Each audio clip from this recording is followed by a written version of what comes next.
নমস্কার, নিউজ 18 বাংলায় আপনাদের সকলকে স্বাগত। সিংহাসনের মহাসংগ্রাম নিয়ে আপনাদের সঙ্গে রয়েছে আমি সোনিয়া। আর নজর রাখতেই হচ্ছে দফায় দফায় ইকুয়েশন।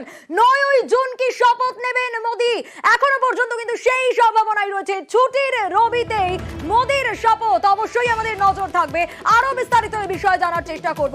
মৈত্রেয়ী আমাদের প্রতিনিধি রয়েছেন আমাদের সঙ্গে। মৈত্রেয়ী, তাহলে কি ছুটির রবিতে শপথ নেওয়ার সম্ভাবনা জোরদার হচ্ছে মোদির? দেখো, এখনো পর্যন্ত কিন্তু সেই সম্ভাবনারই ইঙ্গিত পাওয়া যাচ্ছে যে রবিবার তিনি অর্থাৎ 9 তারিখে শপথ গ্রহণ করবেন তৃতীয়বারের জন্য নরেন্দ্র মোদী। তিনি প্রধানমন্ত্রী হিসেবে শপথ গ্রহণ করবেন এবং সেই সম্ভাবনাকে সামনে রেখেই কিন্তু এনডিএ তার জুটি সাজাতে শুরু করে দিয়েছে। ইতিমধ্যেই একাধিক বিষয় নিয়ে দফায় দফায় আলোচনা হচ্ছে। বিজেপির অভ্যন্তরে পোর্টফোলিও নিয়েও যেরকম আলোচনা হচ্ছে, একদিকে তাদের হারের অ্যানালিসিস চলছে, তার সঙ্গে পোর্টফোলিওর অ্যানালিসিস চলছে। একাধিক রাষ্ট্রপ্রধান তাদেরকে নিমন্ত্রণ চলে গিয়েছে এবং তার মধ্যে ভারতের পড়শি দেশের সমস্ত জায়গায় ভারতের সমস্ত পড়শি দেশেও এই আমন্ত্রণপত্র গেছে।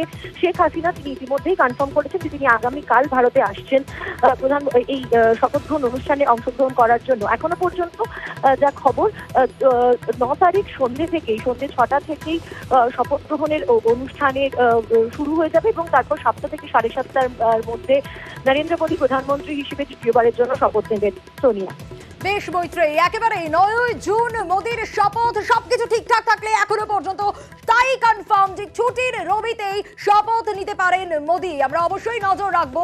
একেবারে সন্ধ্যে থেকে 9 তারিখ তোড়জোড় শুরু।